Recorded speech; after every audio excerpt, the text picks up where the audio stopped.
Hello, my name is Denise, and I want you to think about your goals and your dreams.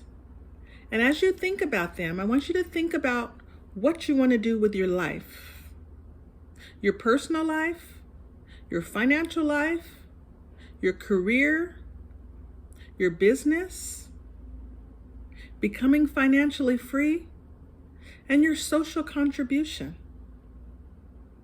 And as you think about these things, I've learned some things that I'd like to share with you. And I learned them from my grandmother. And her name was Delphine Tolbert. And I want you to realize as we think about these things, how our lives have been dramatically changed. I mean, over the last year and a half,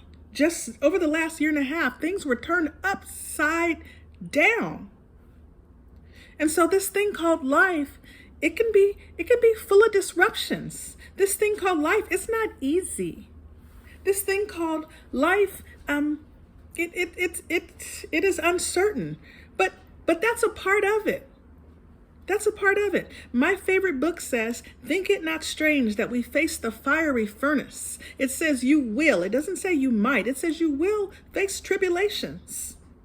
It says you will face uncertainties. And when I think about my life growing up and going forward, and some of the things that I learned from my grandmother, Delphine Tolbert, I want to share them with you. So I want you to write this down. Motivator. See, in order for us to make it during uncertain times, the people that have the greatest impact are the people that can motivate others, are the people that can motivate the people on their team, the people that can motivate themselves, the people that can motivate the people around them during difficult times.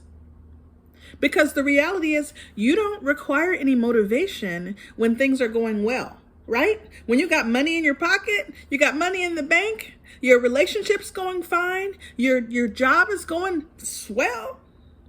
See, then life hasn't slapped you down yet. You don't need any motivation then. But when life interrupts you during those challenging times, that's when you need some motivation. And I had some coming up from my grandmother. My grandmother was my motivator. She would encourage me. And when things got hard and times got tough for me, she would say, "That's okay, baby. You're okay. You keep going." She was my cheerleader. My grandmother, Delphine, was my ace in the hole. I could count on her. She provided a safe space for me. So when you think about your goals and you think about your dreams, you want to have people around you that believe in you. You believe in them and they believe in you. You want to have people around you that hold you to a higher standard. They expect greater things from you. You hold them to a higher standard as well. You want people around you who are going to be an encouraging force to you and you be an encouraging force to them.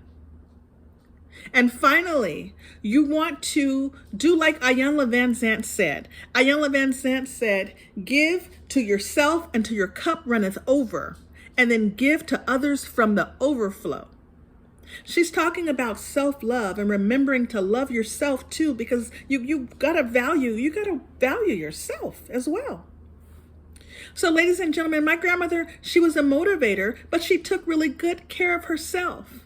And that is my message to you today, is you want to help positive change. You want to help impact the world in a positive way, but also remember to take care of yourself as well. Ladies and gentlemen, that's my story, and I'm sticking to it. I'm Denise Michelle Harris. Thanks for listening.